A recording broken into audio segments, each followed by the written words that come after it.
Toute ma vie, on m'a dit que j'appartenais à ceux qui sont à la queue, malgré tout mon manquement, malgré toute mon absence.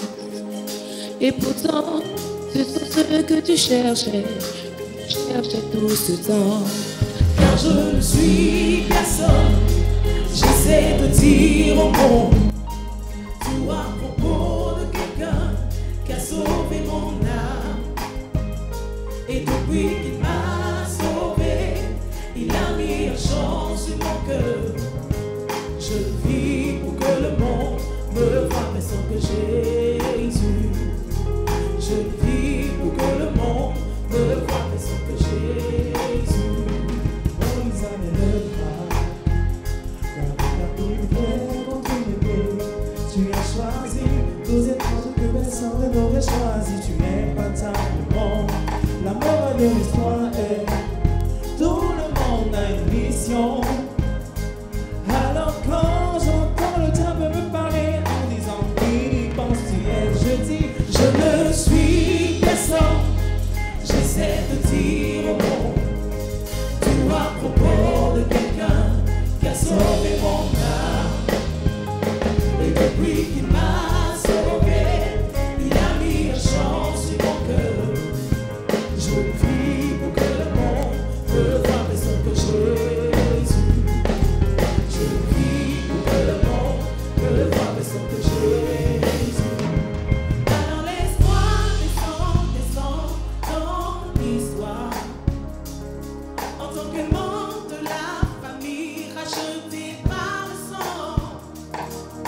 Et s'ils oublient tous mon nom, et bien moi ça me va. Je vis pour que le monde me voie pensant que Jésus. Alors laisse-moi descendre dans l'histoire. En tant que membre de la famille racheté par le sang. Et s'ils oublient tous mon nom, et bien moi ça me va. Je vis pour que le monde ne voie pensant que Jésus. Car je ne suis personne, j'essaie de dire au monde tout à propos de quelqu'un qui a sauvé mon âme.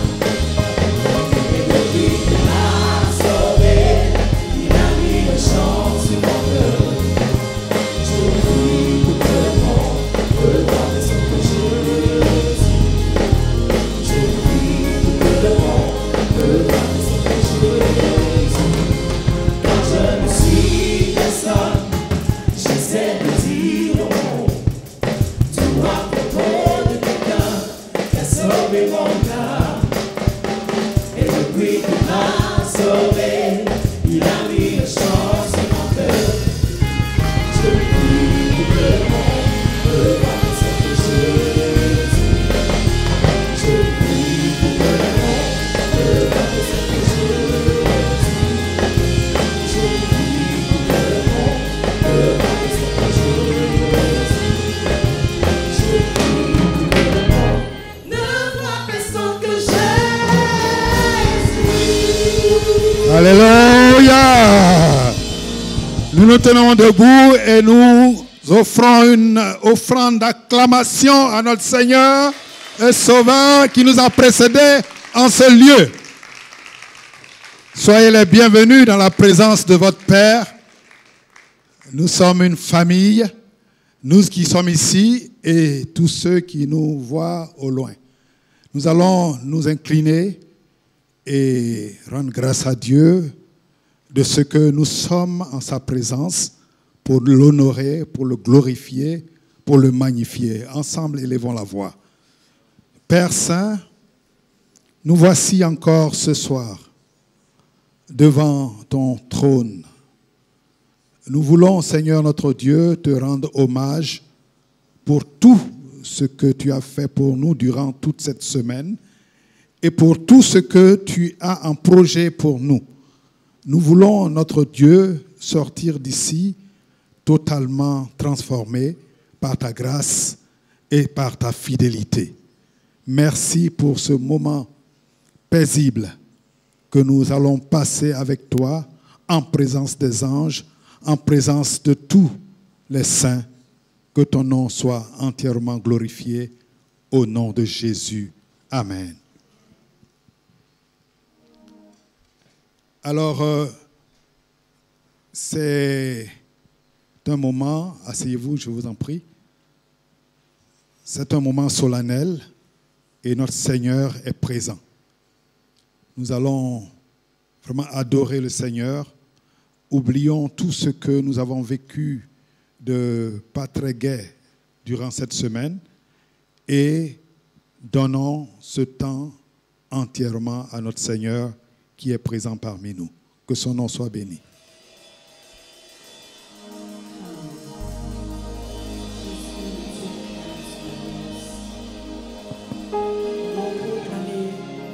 Personne comme toi, dans les cieux et sur la terre, il n'y a personne comme toi, Seigneur. Tu es l'alpha et l'oméga. Alléluia.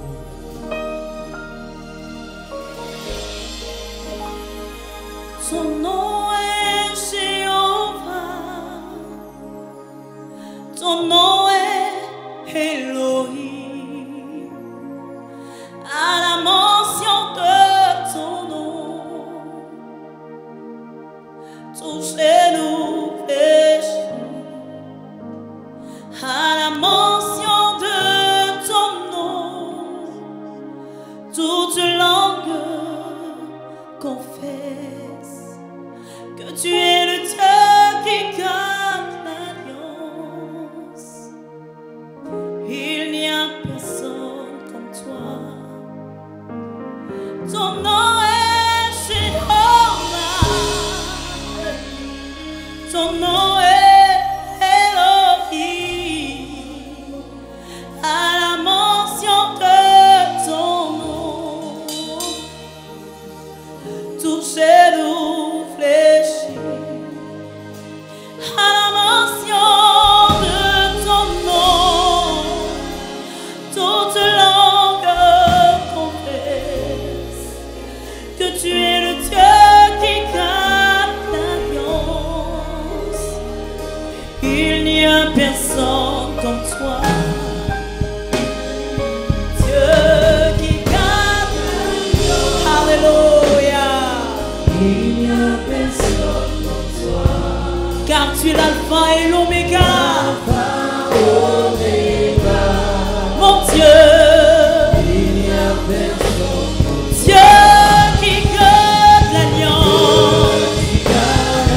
Il n'y a personne comme toi. Alpha, Oméga. Mon Dieu.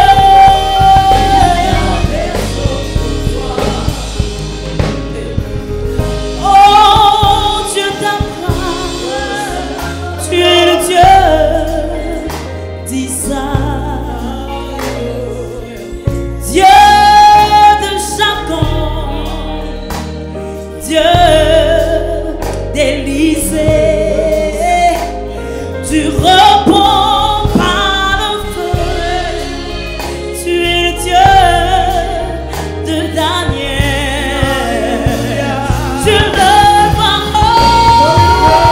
Oméga. Il n'y a personne comme toi. Dieu qui garde l'agneau. Il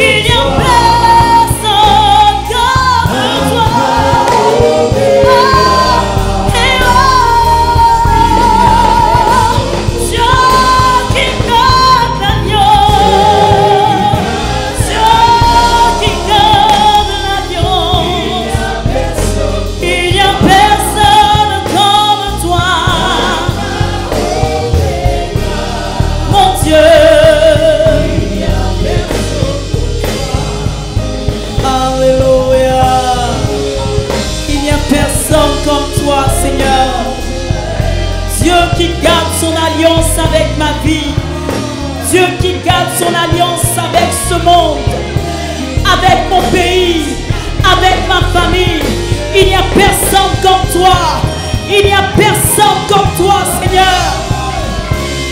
tu es l'unique. Et unique en ton sang, Père.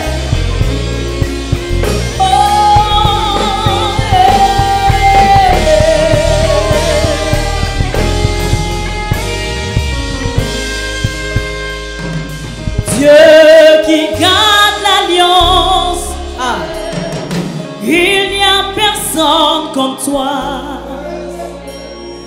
Alpha, Omega,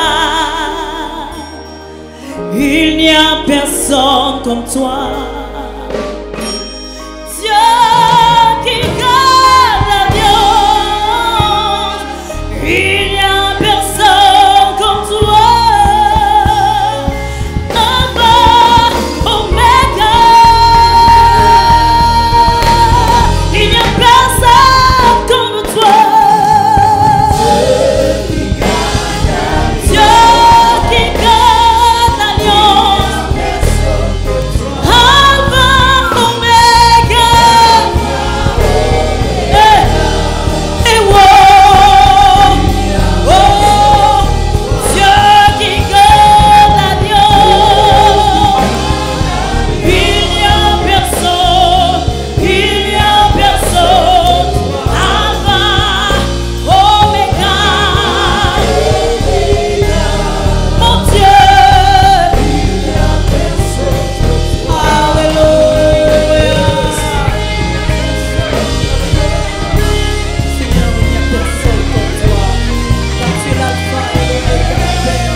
Jésus.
je me confie.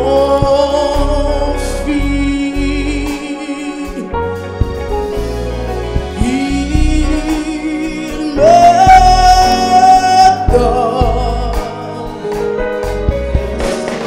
force, calme, puissance, que si les océans se déchaînent, je les traverserai.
Alléluia, alléluia, alléluia. Alléluia. Nous sommes dans l'intimité de notre Dieu. Et nous sommes le peuple le plus heureux de la terre. Nous allons entrer encore plus en avant dans la présence de notre Père et lui adresser des louanges, lui adresser des acclamations, esquisser des pas de danse pour l'honorer, pour le glorifier, car notre Dieu siège dans la louange de son peuple.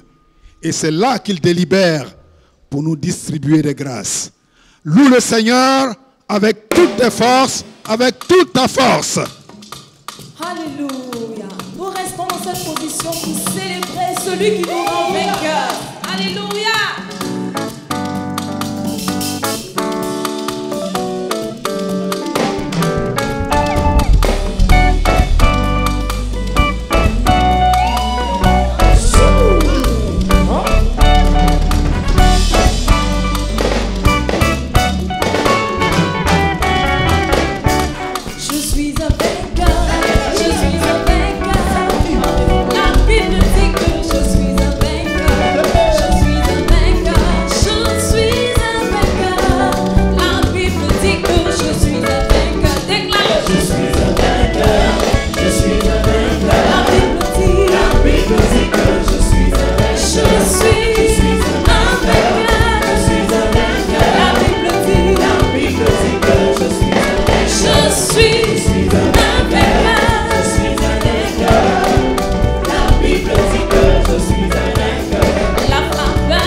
Celui qui bâtit, bâtit enfin.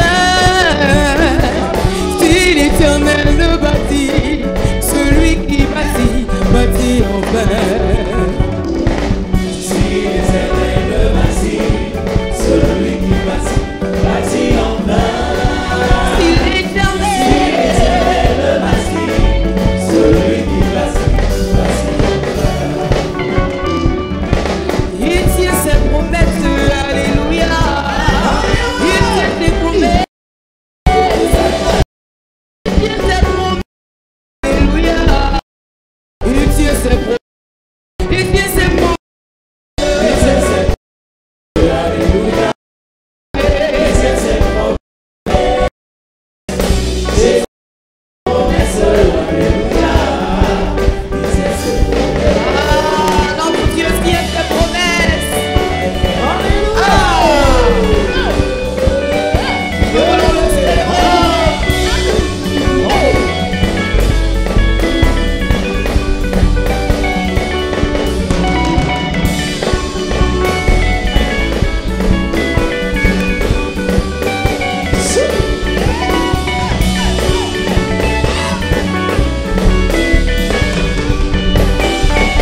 Je chanterai de tout cœur les merveilleux de mon papa Yahweh.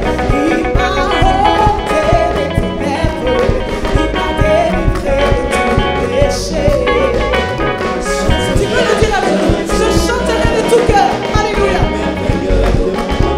Car il m'a ôté, ôté, ôté. Il m'a délivré de tout péché. Je chanterai de tout cœur les merveilleux de mon papa Yahweh.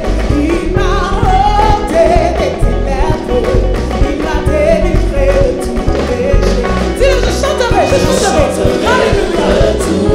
Merveilleux de Jésus, car il m'a ôté des ténèbres. Alléluia. Mon papa est fidèle, il ne m'abandonne jamais, car je n'ai plus rien à craindre, car Yahweh m'a libéré. Ah, il est fidèle, il ne m'abandonne jamais. Non, non, je n'ai plus rien à craindre, car Yahweh. Mon papa est fidèle, il ne m'abandonne jamais. Je n'ai plus rien à craindre, car Yahweh m'a libéré. Mon papa est fidèle, nous le roi. Car je n'ai plus rien à craindre. Est-ce qu'on peut dire maintenant? Je suis dans la joie. Go! Je suis dans la joie. Alléluia. Je suis dans la joie. Car Yahweh m'a libéré. Alléluia. Alléluia. Ah, si tu es dans la joie, lève-les-mains, je suis. Alléluia. Je suis dans la joie. Une joie immense. Alléluia. Ah, célèbre le roi sur moi. Allez, on descend ça, tout le monde. Hey. Nous sommes dans la joie, en présence de notre Sauveur. Hey. Nous le célébrons, nous l'adorons, nous l'acclamons.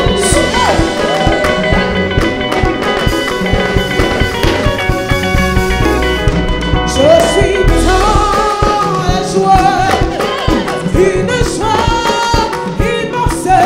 Je suis dans l'allégresse, car Yahweh m'a libéré. Je suis dans la joie, dans la joie, dans la joie, dans la joie, dans la joie, dans la joie, dans la joie, dans la joie, dans la joie, dans la joie,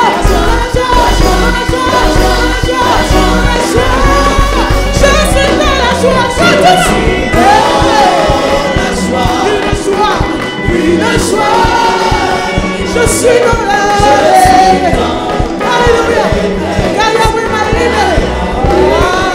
Je suis dans la joie, je suis dans la joie, une joie, Alléluia, je suis dans la car Yahweh. Alléluia! Nous sommes dans la joie. Nous sommes dans la joie et acclamons le Seigneur. Enfants, alléluia! Notre Dieu siège vraiment dans la louange. Alléluia! Et quand nous avons crié, il envoie sa parole. Alléluia! Et sa parole pour nous guérir. Et il s'est choisi un messager. Alléluia! Ce messager nous vient du Canada. Il s'appelle Pasteur Désiré Yanké. Il est pasteur associé à l'église Hub Rive Sud, Canada. Il est aumônier en milieu carcéral. Il est professeur associé à l'Institut biblique Québec, Université Laval. Alléluia. C'est lui qui est chargé de nous porter la parole. Nous allons nous incliner et remercier le Seigneur de nous avoir envoyé de si loin son serviteur pour nous bénir. Ensemble, élevons la voix. Merci Seigneur. Merci pour ta grâce et ta fidélité. Merci Seigneur.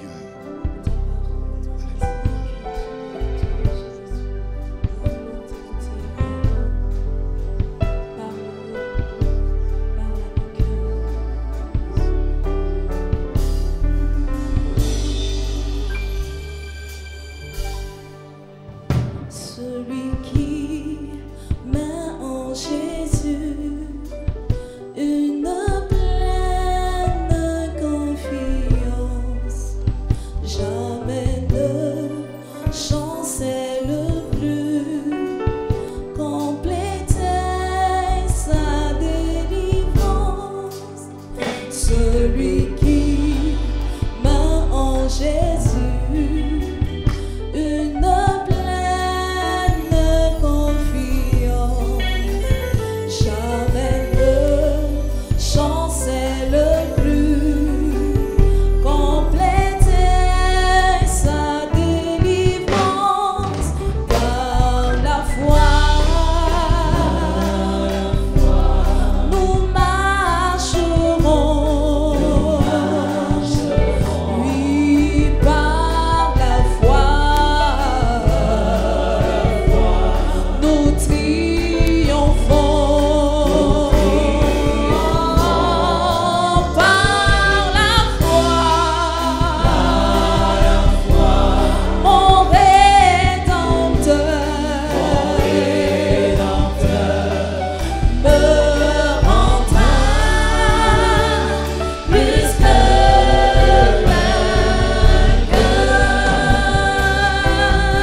Alléluia. Par la foi, nous marcherons. Par la foi, nous triomphons. Par la foi, nous serons plus que vainqueurs en toi. Par la foi, nous avancerons. Par la foi, nous serons bénis. Te remercions, Père, pour ce moment. Pour ce temps où nous approchons de toi, pour recevoir ta parole, pour recevoir cette parole qui est une nourriture pour notre âme, pour recevoir ta vie, pour être visité par toi. Merci de nous rencontrer ici en présentiel comme ceux qui suivent par différentes plateformes. Merci de toucher chaque personne là où elle se trouve présentement, dans le nom de Jésus. Et que la gloire te revienne. Et par la foi, nous marcherons dans le nom de Jésus. Amen. Amen, amen, amen. Quel bon temps dans la présence de Dieu. Quel bon temps de louange et d'adoration. Et je crois réellement que le Seigneur est à l'œuvre encore aujourd'hui d'une façon extraordinaire. Et véritablement, nous voulons aborder, nous voulons adresser un sujet, un thème aujourd'hui qui s'intitule « La marche de foi ». Et je crois tellement que la vie chrétienne, si on pouvait résumer la vie chrétienne, je crois réellement que la vie chrétienne est une question de grâce, mais aussi de foi. En fait, l'apôtre Paul dit dans Éphésiens que nous sommes sauvés par grâce. Donc c'est vraiment une question de grâce par le moyen de la foi en Jésus. Amen. Nous sommes sauvés par grâce, par le moyen de la foi en Jésus. Et le désir de Dieu pour nos vies, le désir du Seigneur Jésus pour nos vies, est qu'on puisse expérimenter cette grâce-là en lui, cette grâce-là qui est manifestée, qui est vraiment une bénédiction non méritée, mais en même temps dans une démarche de foi en plaçant notre confiance en lui, qui est le Seigneur et le Sauveur de nos vies. Et aujourd'hui, alors je veux aborder cette thématique-là, sur la marche de foi, j'aimerais vous déclarer que nous sommes présentement dans un voyage de foi. Nous sommes présentement dans une marche, dans un marathon peut-être, certains le diraient, dans une marche parce que nous sommes appelés à avancer, à marcher, à triompher par la foi, en dépit des circonstances, en dépit des situations qui peuvent être des fois favorables et d'autres fois non favorables. Mais Christ nous appelle à pouvoir continuer notre marche par la foi. Et Dieu prend plaisir à la foi, en fait, de chaque personne. Dieu prend plaisir. En fait, la Bible déclare que normalement, sans la foi, il lui est impossible de lui être agréable. Il est impossible de plaire à Dieu si nous ne vivons pas dans cette démarche de foi. Et alors qu'on regarde cela, j'aimerais vraiment qu'on puisse faire un voyage aussi dans les Écritures. Quand on parle de foi, c'est pour moi l'un des personnages qui incarne le plus cette marche de foi est nul autre celui qu'on appelle communément le père de la foi, en fait Abraham. Et si on regarde dans les Écritures, on va voir un petit peu la marche d'un homme que Dieu a appelé à pouvoir entrer dans ce voyage de foi-là et à entamer cette marche de foi. Et si on regarde les Écritures dans Genèse chapitre 12, à partir du verset 1, Dieu se choisit un homme comme cela. Et la Bible déclare ceci, on dit, l'Éternel dit à Abraham. C'est que Dieu se choisit un homme et Dieu dit, va-t'en de ton pays, de ta patrie, de la maison de ton père, dans le pays que je te montrerai. Il dit, je ferai de toi une grande nation et je te bénirai. Je rendrai ton nom grand et tu seras une source de bénédiction. Donc, Dieu invite un homme, une personne qui se choisit, qui n'a pas en fait quelque chose de particulier, mais à pouvoir embrasser ce voyage de foi-là et à pouvoir lui dire normalement, va-t'en de ton pays vers un endroit inconnu. Dieu ne dit pas où est-ce que c'est, vers un endroit inconnu, dans le pays que je te montrerai. Et dans ce voyage de foi-là, j'aimerais juste vous présenter 3 aspects qu'on voit. J'aurais pu présenter 5, 6 aspects, mais je vais m'arrêter sur 3 grands aspects dans la vie d'Abraham qui est pour nous encore aujourd'hui, en 2024, une leçon de vie et une leçon de notre démarche de foi à nous, alors que nous avons aussi entamé cette marche de foi-là. J'aimerais vous parler normalement de cette marche de foi qui t'amène qui est aussi un appel à quitter ton charran. On va le comprendre tout à l'heure. Et on va voir normalement aussi que cette marche de foi-là est aussi normalement te propulse dans une bénédiction non méritée. Une chose, donc, à pouvoir vivre normalement dans une démarche de bénédiction non méritée. Et on va voir aussi que cette marche de foi-là aussi t'amène sur un chemin d'impact. Et lorsqu'on regarde dans la vie d'Abraham, on regarde le personnage d'Abraham, on va voir que Dieu appelle Abraham dans une démarche à quitter. Et quand on le voit dès le début, lorsqu'on lit le verset 1, tout de suite, ça commence, l'appel de foi commence avec un appel à quitter. Il dit, va-t'en de ton pays. Et là, la question est de savoir où Abraham était à ce moment-là. Abraham, normalement, était dans un endroit qu'on appelait Charan. Et il fallait quitter Charan. Et c'est assez particulier ce passage-là. Parce que si vous voulez comprendre très bien le contexte, on a besoin de pouvoir reculer un petit peu quelques versets plus haut. En fait, la Bible, nous, on le sépare facilement avec des chapitres comme cela pour nous aider à nous, les lecteurs. Mais lorsqu'on prend la Bible écrite en hébreu ancien, il n'y avait pas de chapitre. En fait, c'était un bloc de mots et de lettres. Donc, c'est plus difficile à comprendre, etc. Tout ça. Donc, pour pouvoir comprendre ça, il faut lire un petit peu avant. Et lorsqu'on regarde dans Genèse 11, verset 31, on parle souvent du père d'Abraham. On ne se souvient pas du père d'Abraham. On ne connaît pas en général le nom du père d'Abraham. Le père d'Abraham s'appelait Térak. Et la Bible parle dans Genèse 11, verset 31, que Térak puis Abraham, son fils. Et Lot, petit-fils d'Aran, fils de son fils. Et Saraï, sa belle-fille, femme d'Abraham, son fils. Ils sortirent ensemble, toute la gang, comme on le dit en bon québécois, tout le groupe de personnes, ils sortirent ensemble d'Ur en Chaldée, pour aller au pays de Canaan. C'est assez intéressant, parce que si on s'arrête là, on sait plus tard, quand on lit l'histoire d'Abraham, que Canaan est l'endroit où coule le lait et le miel. Canaan est le lieu de la terre promise. On sait que plus tard, le peuple d'Israël Dieu fait sortir le peuple d'Israël d'Égypte pour les amener au pays où coule le lait et le miel. Et on voit ici que Térak a un objectif. Il quitte Ur en Chaldée, qui est l'ancien Irak, en Mésopotamie, et il décide de pouvoir aller à Canaan. Est-ce que Dieu l'avait parlé? On ne sait pas. La Bible ne mentionne pas. Est-ce qu'il avait eu une vision on n'a aucune idée. Mais on sait qu'il y a un objectif bien précis. Il quitte Ur en Chaldée pour aller à Canaan. Et la Bible, quand on continue le passage, on dit « Ils arrivèrent jusqu'à Charan. » Et ils habitèrent. Et la Bible parle du fait que le jour de Térak fut de 205 ans et Térak mourut à Charan.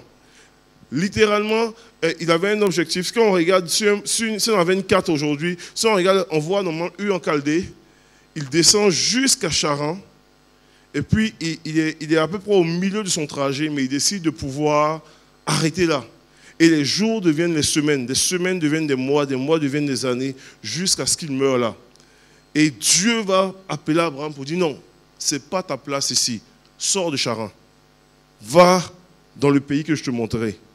Va à Canaan, littéralement. Charan, étymologiquement, signifie littéralement une route. Et si on a besoin de comprendre, des fois, nous avons aussi dans nos vies des objectifs comme cela. Dieu nous conduit dans des zones où est-ce que Dieu nous veut nous amener à vivre une vie pleine et entière de foi, de miraculeux, de grâce, d'expérimenter sa présence. Et nous arrivons dans notre Charan à nous, dans notre endroit qui est supposé être une route, qui est supposé être un endroit de transition. Et nous décidons de pouvoir arrêter à Charan. Nous décidons de pouvoir juste s'arrêter dans notre démarche de foi. Nous décidons de ne pas aller plus loin. Et Dieu va prendre Abraham, va dire non, non, non.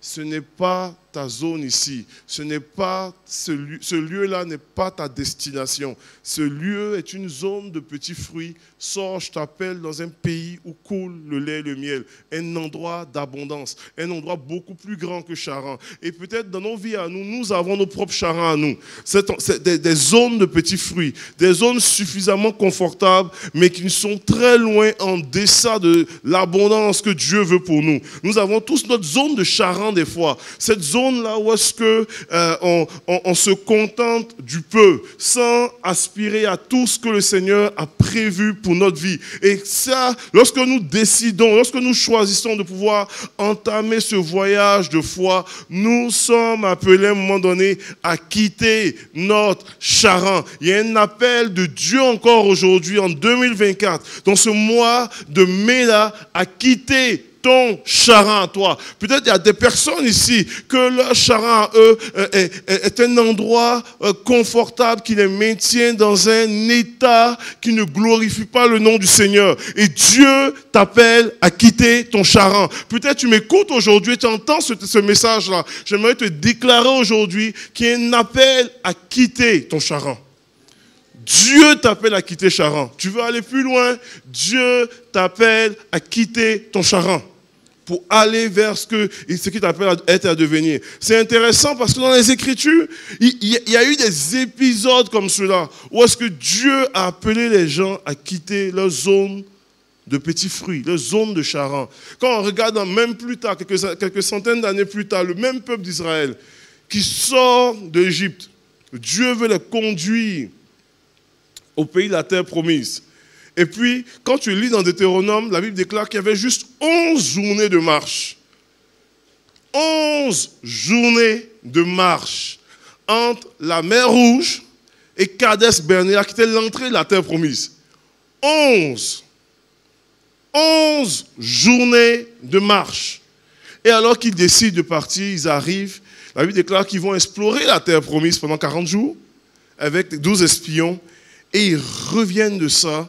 Et puis ils sont complètement, on connaît l'histoire pour plusieurs, ils sont complètement, il y a normalement 10 des 12 espions qui sont complètement en train de décourager le peuple, qui disent ce pays est un bon pays, comme Dieu l'avait dit, mais les géants sont trop grands, les murailles sont trop fortifiées, ça ne marchera pas, tout ça. Et puis finalement, ce qui devait être une zone de transition, une petite route à faire, un petit voyage avant d'arriver dans leur Canaan est devenu leur lieu d'habitation.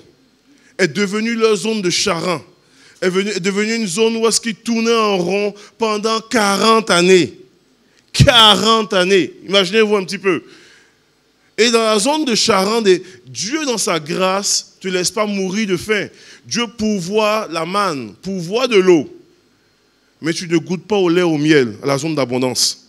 Il y a des gens qui, ça fait des années, ils sont dans leur vie chrétienne, et puis ils se contentent d'une espèce de manne, une espèce de vie chrétienne amorphe, sans rentrer dans une vie chrétienne pleine et entière.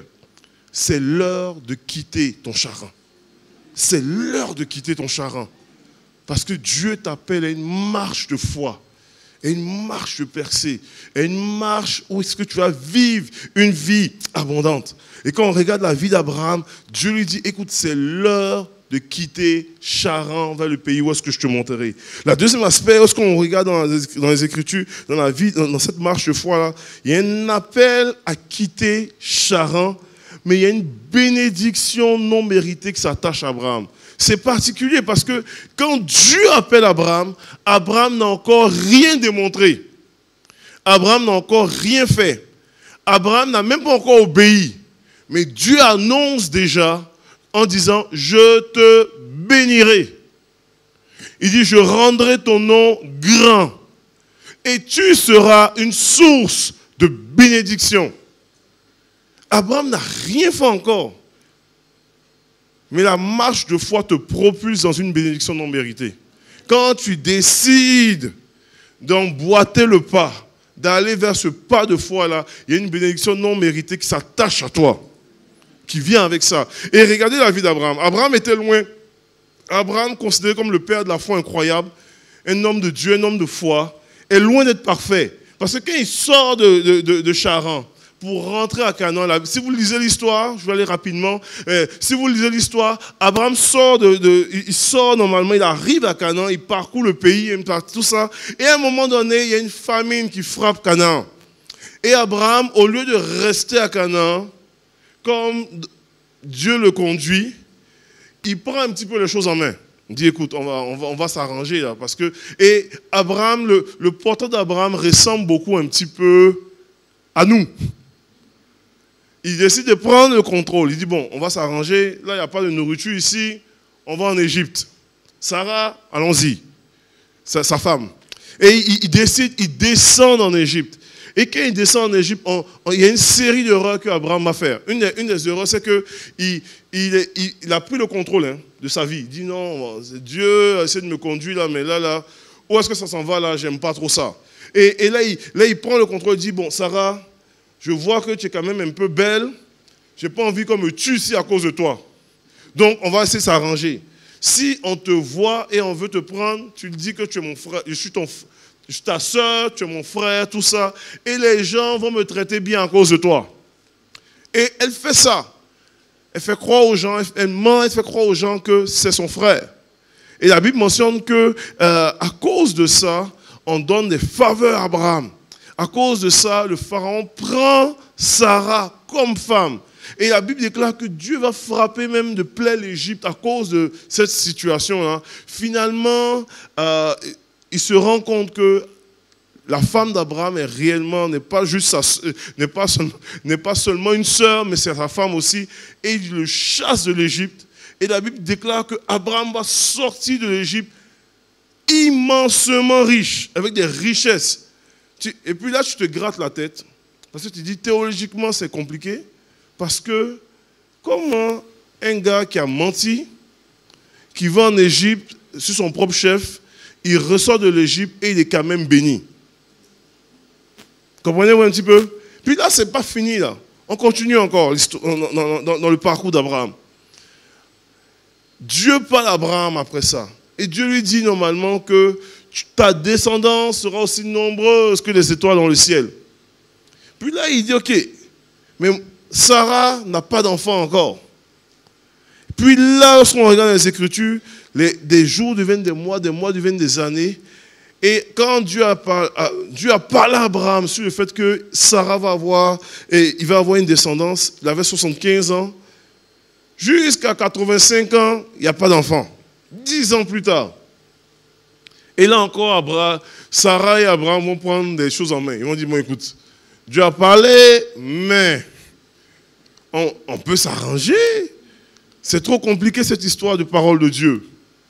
Et qu'est-ce qui va se passer? La Bible déclare que Sarah va proposer à Abraham pour dire, j'ai une petite servante ici, elle est encore jeune. Moi je suis vieille, je suis ménopausée. Elle est jeune. Elle peut normalement te faire un bon enfant, tu vas avoir quand même ta descendance que tu veux. Elle est égyptienne, elle s'appelle Agar. Comprenez un petit peu? Et la Bible déclare qu'Abraham va écouter la voix de sa femme, il va aller normalement avoir un enfant avec Agar. L'enfant naît, et puis ce n'est pas le plan de Dieu. Comprenez? Ce n'est pas le plan de Dieu. Dieu parle à Abraham, puis Dieu dit à Abraham, ok, cet enfant-là, ce n'est pas l'enfant de la promesse, mais je vais le bénir quand même. Et il sera une grande nation. Bénédiction non méritée au milieu même de l'horreur.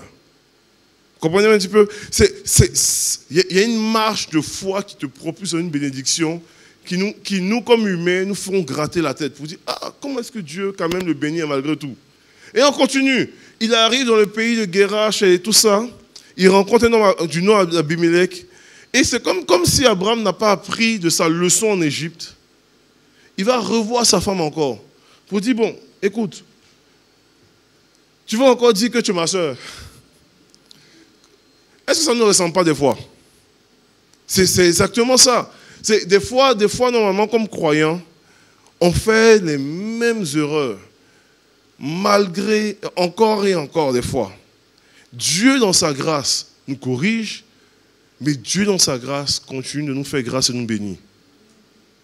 Et ça, il y a une bénédiction non méritée qui est propulsée quand nous sommes dans une démarche de foi. Je ne vous dis pas, de commencer à vivre votre vie de façon incontrôlée, et puis pas du tout ça. Je vous amène à... Je parle surtout de la bonté de Dieu. Je parle surtout de l'amour de Dieu. Je parle surtout de la grâce de Dieu. Lorsque nous choisissons de nous placer sous la croix, en Jésus-Christ, nous sommes bénis. Non pas à cause de ce que nous faisons. Non pas parce que nous sommes des TTS, des très très spirituels. Non pas parce que nous jeûnons, nous multiplions puissamment les jeûnes de façon incroyable. Parce que nous sommes en Jésus-Christ. Nous sommes bénis par Dieu. Pas parce que tu es un peu plus spirituel que moi ou quoi que ce soit. Parce que Dieu regarde l'œuvre de Christ à la croix. Et malgré toutes tes difficultés, malgré ta difficulté à le suivre convenablement, il choisit de te bénir quand même. C'est ça la particularité. Donc ce passage-là révèle le cœur de Dieu qui bénit malgré l'imperfection humaine, de façon incroyable. Et lorsqu'on regarde dans les Écritures avec cette histoire d'Abimelech, tout ça avec Sarah, Abraham va encore faire la même chose qu'en Égypte. Il va faire croire que c'est sa sœur. On va donner normalement sa sœur au roi. Et puis là, Dieu va intervenir lui-même. Parce qu'Abraham semble ne pas comprendre. Donc Dieu va révéler à Abimelech que non, cette femme-là, c'est la femme d'Abraham. Ne la touche pas. Et lui, Abimelech va appeler Abraham pour lui dire, mais pourquoi tu fais ça? Pourquoi tu agis comme ça? Et c'est tellement drôle quand on lit l'histoire, la particularité. Abraham va expliquer que non, c'est quand même ma demi-sœur. On dit, mais c'est ta femme. C'est ta femme. Il faut dire c'est ta femme. Il faut dire c'est ta femme. Ouais. Et puis, ce qu'Abraham va faire, ce qui est particulier, c'est qu'Abraham, à ce moment-là, va prier pour Abimelech. Et la Bible déclare qu'Abraham pria pour Abimelech et pour les femmes d'Abimelech. Et ces femmes-là purent tout enfanter. Mais moi, le mystère est celui-ci. Abraham prie pour les femmes d'Abimelech et toutes les femmes d'Abimelech tombaient enceintes, mais sa propre femme, Sarah, n'est pas encore d'enfant. Ça, Dieu fait ça des fois. Ou est-ce que Dieu t'utilise pour être une bénédiction pour des choses que tu n'as même pas encore reçues toi-même? De façon incroyable. Et ça, c'est ce que c'est. Et Dieu fait ça dans la vie d'Abraham. Sarah, plus tard, va tomber enceinte. Dieu va répondre favorablement. Sarah, plus tard, va avoir l'enfant. Enfin, l'enfant de la promesse.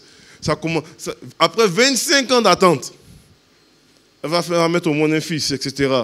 Mais tu vois réellement qu'il y a une bénédiction non méritée. Moi, je prie cela pour tous ceux qui suivent actuellement ce message-là, qui est vraiment une bénédiction non méritée sur votre vie. Pas parce que vous êtes parfait, pas parce que vous êtes moi, souvent, l'expression, comment j'utilise, c'est des TTS, des très, très spirituels, comme des gens qui survolent dans les airs, là, qui sont suspendus entre ciel et terre. Pas à cause de ça, simplement parce que Christ est mort sur la croix et tu as accès à toutes les bénédictions en Jésus-Christ. La Bible déclare dans Éphésiens que nous sommes bénis de toutes les bénédictions dans les lieux célestes. Tu es dans une posture de personne bénie. Attends-toi à être béni. Attends-toi à voir la faveur de Dieu sur ta vie, la bénédiction de Dieu sur ta vie, la grâce de Dieu sur ta vie, la bénédiction te poursuive de façon authentique, puissante, réelle. Attends-toi à la gloire de Dieu sur toi. Si tu marches dans une démarche de foi, attends-toi à recevoir de la part de Dieu. Pas parce que tu es particulier, parce que lui, il est particulier. Jésus est mort sur la croix pour ça. Jésus a porté la malédiction pour cela. Jésus est ressuscité afin que tu sois béni. Et tu es déjà béni. Tu es déjà béni et il va continuer à te bénir de façon extraordinaire. Cette marche de foi, là, premièrement, t'amène à pouvoir, est un appel à quitter ton charran. Elle te propulse dans une bénédiction non méritée. Mais là, cet appel-là, cette marche de foi-là, t'amène aussi vers un chemin d'impact. Et j'aimerais en fait terminer avec la troisième portion de mon message sur l'idée du chemin d'impact. Et si on regarde normalement, puis je vais vous raconter un peu, le point culminant de la marche de foi d'Abraham se trouve dans Genèse chapitre 22. Dans Genèse chapitre 22, c'est l'histoire un petit peu du sacrifice d'Isaac. C'est très difficile de parler de la foi d'Abraham sans parler du sacrifice d'Isaac. Le sacrifice d'Isaac est extraordinaire. Premièrement, pour plusieurs raisons. Premièrement, Abraham a enfin eu l'enfant de la promesse. L'enfant par lequel Dieu veut vraiment l'utiliser pour pouvoir bénir toutes les nations, etc. Tout ça. Et Dieu, un jour, se lève et Dieu dit à Abraham, il dit, me voici. Puis, comme si Dieu veut clairement qu'Abraham comprenne qu'il parle d'Isaac, il dit, prends ton fils. À partir du verset 2, il dit, prends ton fils, ton unique, celui que tu aimes. Et puis, si tu n'es pas sûr de savoir c'est qui, c'est Isaac. Il veut être sûr que tu ne vas pas chercher Ismaël, prends Isaac. Et il dit, va-t'en dans le pays de Morija et là, offre-le en holocauste sur la montagne que je te dirai. Comprenez? Moi, je ne sais pas, mais je soupçonne que quand Abraham a entendu, il n'a pas dit ça à sa femme. Je pense qu'elle aurait arraché la tête avant quoi que ce soit. Comprenez-vous un petit peu? Donc, il décide, il prend son fils, il prend un serviteur avec eux, puis la Bible déclare qu'il va dans le pays de Morija. Et à un moment donné, dans la marche, là, c'est une longue marche, là. Tu as le temps de réfléchir, tu as le temps de refroidir, tu as le temps de dire, mais je suis en train de faire quoi comme ça, là? Tu as le temps de te décourager. Tu as le temps de dire, non, est-ce que c'est vraiment Dieu qui m'a parlé? C'est un peu compliqué cette histoire-là. Tu as le temps, mais Abraham est résolu dans sa tête. Il dit non, l'enfant là, on va l'offrir à Dieu. Et à un moment donné, il voit que ça devient trop compliqué. Il dit à son serviteur, reste ici et parti juste avec l'enfant. Parce que là, à partir de ce domaine-là, toi-même, tu ne peux plus nous suivre. C'est juste l'enfant seulement. Puis lorsqu'il part, l'enfant, normalement, va poser la question. Va dire à Abraham, va dire, bon, papa ou mon père, il dit, me voici. Il dit, voici le bois, voici normalement le feu. Mais où est l'agneau pour l'Holocauste? Et les Écritures, en fait, mentionnent, et puis Abraham va déclarer une phrase qui est devenue un nom de Dieu, une révélation prophétique. Il dit, mon fils, Yahvé, j'irai. C'est pour dire, l'Éternel lui-même pourvoira l'agneau pour l'Holocauste. Je vais aller rapidement pour vous amener à comprendre le passage en question. Et la Bible mentionne qu'alors qu'ils décident cela, et ils arrivent, on connaît l'histoire, il va attacher à Isaac, il va le mettre il va le mettre normalement sur l'autel, prêt à le tuer, et Dieu va arrêter Abraham pour dire ne le fais pas. Et Dieu va déclarer à Abraham, parce que tu as fait cela, il dit, je jure par moi-même que je vais te bénir, toutes les nations seront bénies en toi. Il y a quelque chose que, le geste que tu as posé est beaucoup plus grand que toi, est beaucoup plus grand que ce que tu n'as aucune idée de ce qui a pris place là. Comprenez très bien qu'à ce moment-là, Dieu avait pourvu un agneau à la place d'un fils. Comprenez-vous un petit peu? Plus tard, Dieu va établir, on lit dans l'Exode, lorsqu'on lit dans l'Exode l'établissement de la Pâque, Dieu va établir normalement pour dire, vous prendrez un agneau et vous prenez le sang de l'agneau, vous mettrez sur le linteau des portes, tout ça, pour que toute la maisonnée soit protégée de l'ange de la mort qui arrive. Plus tard, Dieu établit ça comme une loi perpétuelle. Un agneau pour une maison. On a commencé avec un fils. Là, Dieu dit, je vais pouvoir un agneau pour une maison, pour empêcher l'ange de la mort de pouvoir passer au-dessus de la maison.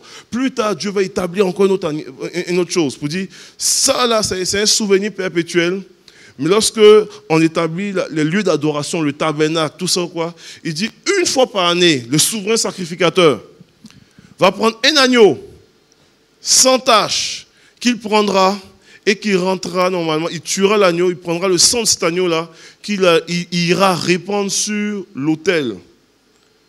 Et ça sera pour le pardon des péchés de la nation. On a commencé avec un agneau pour un fils. Là, on est rendu à un agneau pour une maison. On est rendu avec un agneau pour toute la nation, pour le pardon des péchés de toute la nation. Et on continue toujours. Il dit ça va être une adoration perpétuelle. Une fois par année, il faut que ça se fasse tout le temps. Et on continue toujours dans le récit. On arrive dans Jean chapitre 1. Lorsque Jean-Baptiste le prophète voit Jésus au bord du Jourdain, il va s'écrier. Il va dire, parce qu'il voit une colombe qui vient se reposer sur lui, il dit, voici l'agneau de Dieu qui ôte le péché, pas d'un fils, pas d'une maison, pas d'une nation, mais qui ôte le péché du monde. Comprenez-vous un petit peu?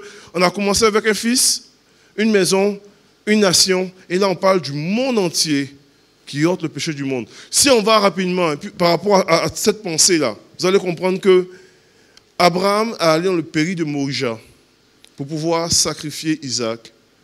Le pays de Morija, plus tard, est conquis par David lui-même. Si vous lisez dans 2 Chroniques, chapitre 3, verset 1, je vous encourage à pouvoir tourner puis à regarder, vous allez voir que dans 2 Chroniques, chapitre 3, verset 1, la Bible parle de Salomon résolu. Je vais aller rapidement. Salomon qui résolut de bâtir le temple de Jérusalem sur le mont Morija, comme son père l'avait demandé. La même montagne que Abraham a sacrifié Isaac. Si vous regardez dans l'histoire, vous savez que Jésus, quand il vient sur la terre, tout ça, il naît à Bethléem, mais il meurt à Golgotha, à Jérusalem.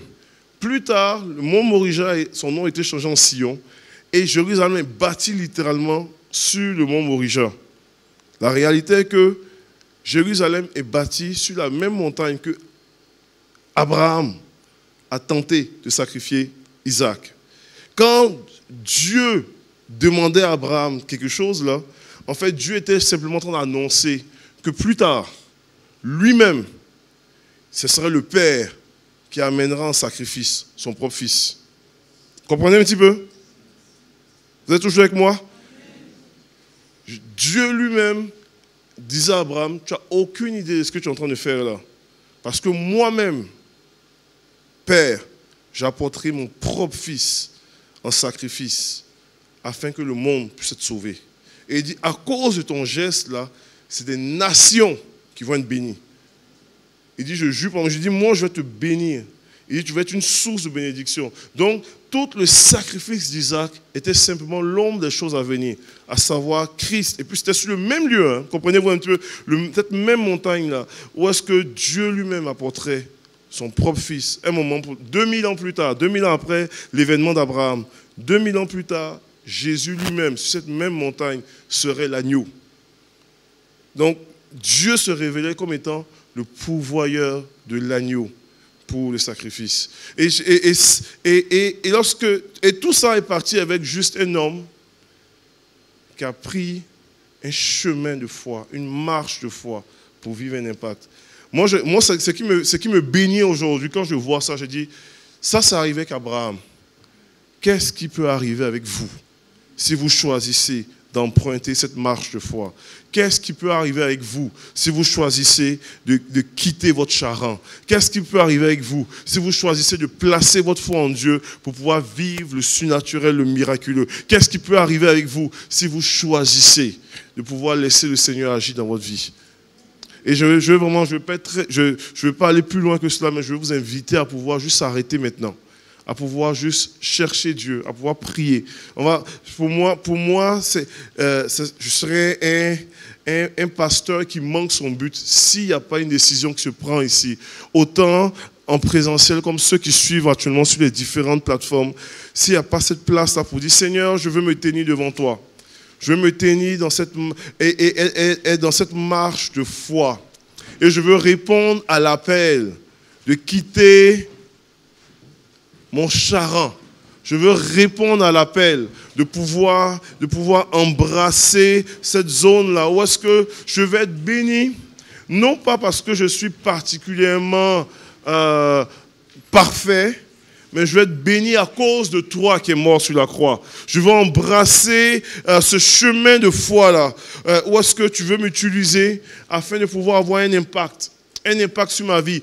Pas juste pour me bénir moi, mais que ma vie soit utile entre tes mains afin de transcender mes propres besoins, afin d'être une source de bénédiction pour l'ensemble, dans le nom de Jésus. Puisque je suis caché en toi, je sais que je serai béni. Je sais que je serai rencontré. Je sais que je serai vraiment visité au nom de Jésus.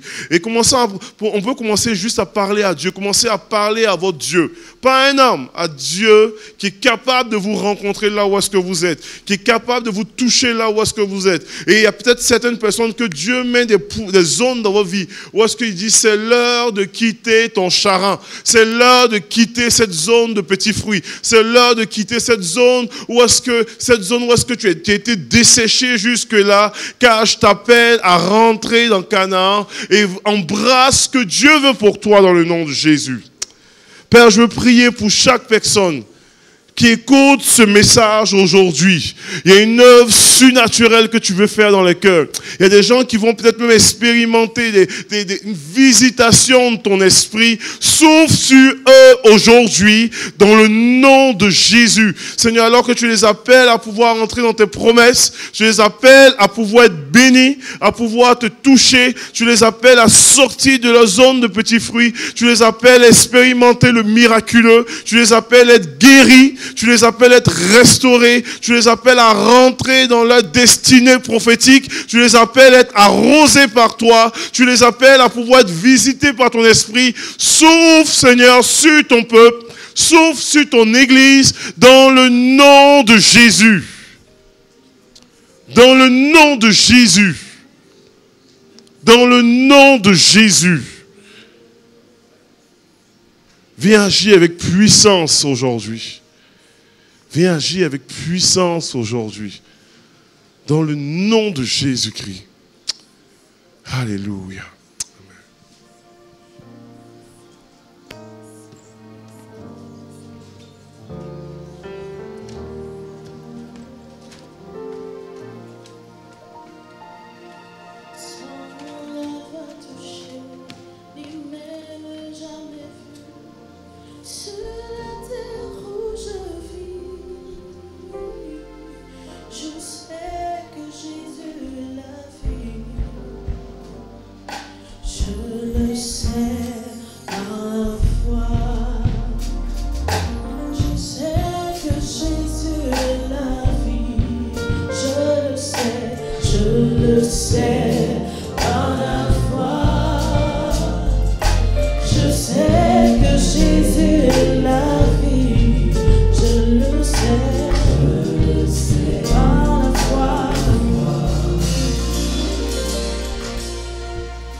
Alléluia. Nous avons été transportés dans le sein de Dieu. Alléluia. Et Dieu nous a parlé à l'oreille et au cœur. Nous sommes transformés par cette parole. La foi, c'est ce qui est agréable à Dieu. Et quand vous êtes agréable à Dieu, il n'y a plus de limite à sa grâce. Pars avec ce message dans le cœur, que tu sois ici, en présentiel ou devant l'écran, sache que la foi ouvre les portes du ciel. La monnaie de Dieu, c'est la foi. Avec la foi, tu peux tout acheter au ciel. Alléluia. Et si le canal est béni, la source aussi l'est. Alléluia. C'est pourquoi nous allons faire nos offrandes en pensant au fait que Dieu nous a tout donné. Comment lui prouver que nous l'aimons si ce n'est par ces choses d'ici? Fais ton offrande en pensant que la source t'a béni et que le canal qui est LMTV mérite d'être béni par ton argent. Car ainsi tu fais une alliance, tu scelles ton alliance avec l'Éternel. Fais ton offrande véritablement en pensant que Dieu n'oubliera jamais ce que tu fais. Gloire te soit rendue. Nous te remercions Jésus, nous te remercions Lion de Juda.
Merci Seigneur, te remercions Jésus.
Seigneur, merci Seigneur, merci Seigneur.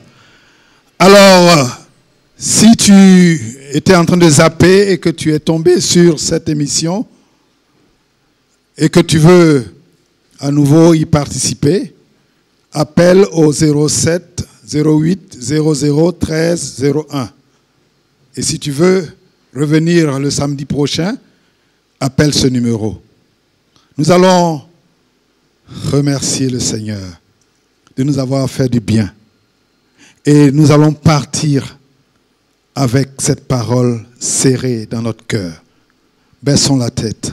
Père, nous sommes venus, nous avons loué ton nom, nous sommes entrés dans ton intimité et tu ne nous laisses pas partir les mains vides, le cœur vide. Tu as rempli nos cœurs et nous allons pour mettre en pratique cette parole qui nous exhorte à la foi qui ouvre les cieux, qui déclenche les bénédictions en abondance. Loué soit ton nom. Partout où nous irons, dans nos bureaux, dans nos familles, dans nos ateliers, partout, que cette foi soit pour nous le chemin des cœurs qui ont besoin de toi. Loué soit ton Saint-Nom, Père, au nom de Jésus. Amen.